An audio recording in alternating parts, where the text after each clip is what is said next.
Hi, my name is Stephanie Anderson, and I am a foodie for Jesus.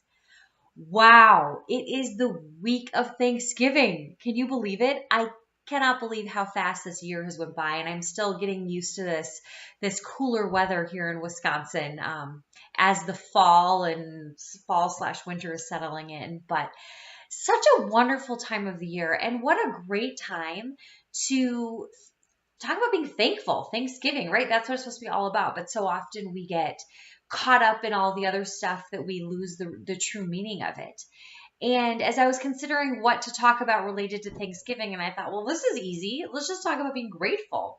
And this has actually been something that I've been really focusing on the last few weeks as part of something I've been doing with a group of women, a MOPS group, so mothers of preschoolers group that I lead, really wonderful group of ladies, and we get together and just do motherhood, and we do life together, and we share in the ups and downs and what we learn, and it's all anchored on our faith as well. And what we've been doing is we have been sharing with each other for, I think we did it for 21 days straight, um, of three things we were grateful for at the end of each day. And it really got me into that mindset, even though it was just something really little at the end of the day and it was only three things, it really got me into the mindset of gratitude and having that focus of being grateful. And I know there's all sorts of research that backs this up, but the best way to, I think, learn it is like just practice it, challenge yourself and do it, is that idea of being grateful and how that really turns everything around. If you're fearful of something or anxious of something and just spend a moment being grateful, it really turns that focus from being inward to being outward and recognizing and appreciating our blessings. So, in the interest of being thankful and the interest of kind of shifting things outward, thinking outward, I want to take two things that I would say over the last few days have been stressing me out. If you ask my husband, they're probably two things that I've been complaining about a little bit. And those two things are, so the first thing is just being really, really busy. Now, I like being busy. I like having a busy schedule. I like having a lot going on. And I feel so blessed with everything that I have going on right now. But there's a lot of it. And sometimes it just gets to be exhausting. And sometimes I just need time to rest. And sometimes there just isn't as much time to rest as I would like. So that's something that has been the last few weeks has been a challenge, as some things have been wrapping up and other things have been starting, kind of that overlap time that's been making things especially busy. But when I think about that, what can I be grateful about that circumstance? And there's so much, so many good things going on. I think of the things that are keeping me busy, and it's things like, of course, work, which I'm very grateful for. I think about the MOPS that I lead. I think about two wonderful classes at church I've been taking, one that's finishing and another one that is in the earlier phases. I think of just enjoying running and that being something that takes up time as well. So I'm thinking of all these like schedule demands. I think of my husband. He's very busy as well with farming. It's a very busy time of the year, like trying to squeeze in all these last things that need to get done before winter really sets in and prevents some things from happening. But I also appreciate that in the midst of all that busy schedule that we do have time to spend as a family. And with all these other demands, I mean, we just had a wonderful weekend. My husband we just celebrated a big milestone birthday for him. So by milestone, it ends in a zero.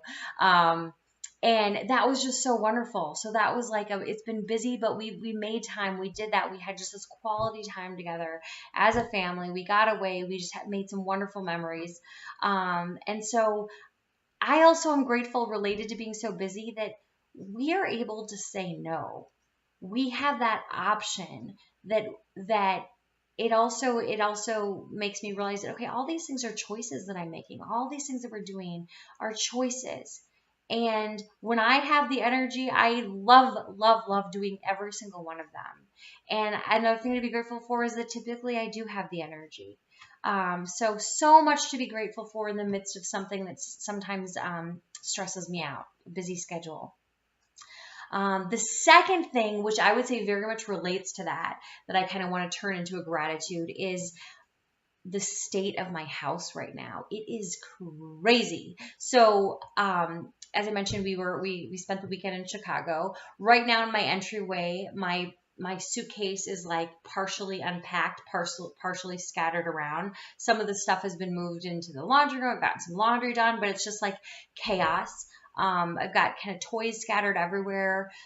Constant struggle, it seems like, to keep up with the dishes. And I say this is a challenge that both me and my husband share in that, I guess this turns into a gratitude as well, that we do share so much of stuff around the house. And both of us really, whenever we have time, we chip in to like work on like picking things up. So I'm grateful for that. I'm grateful for my boys, my two energetic little boys that do mess things up. And I'm grateful that Abe, in particular, the 3-year-old, is learning to pick things up. And he actually kind of likes things to be in order. He also likes to mess things up, but I'm very grateful for that. I'm grateful that we have a home that can be messy. I'm grateful that everything is working right now in our home, besides one drippy faucet that we still need to address. But otherwise, like just to be able to be in a home that's warm and comfortable and to be safe and to be healthy. So many things under this roof that I'm so incredibly grateful for. And I'm grateful too that one of the things that that right now is like, that makes me worried about with having this messy house is that having people here visit for Thanksgiving. And it's like, hey, well, we have people who are visiting and people who are loving. And you know what? Most of the stuff we need to do is just a matter of, if we buckled down for an hour, we would probably get the majority of the stuff, at least the surface stuff. Things that get put away in the closets and all of that. Taken care of. So,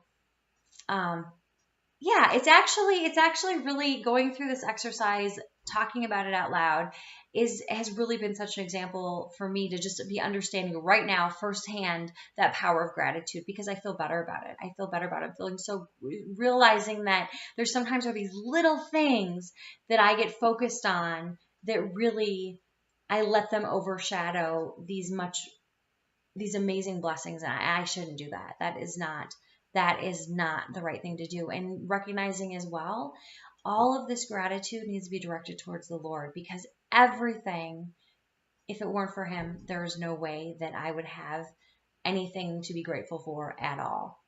So in this spirit of Thanksgiving, I just want to close with a Bible verse, a passage from Psalm 118, verses 28 through 29. I just love it. It just brings it all back. You are my God, and I will give thanks to you. You are my God. I will extol you. Oh, give thanks to the Lord, for he is good, for his steadfast love endures forever. So anytime especially in the interest of Thanksgiving, but if I start to get like stressed out about something, this verse is one that I'm keeping written down on a Post-it, easy to see as a reminder of all we have to be grateful for and who deserves this gratitude, the Lord above. So thank you so much for joining. I look forward to next time.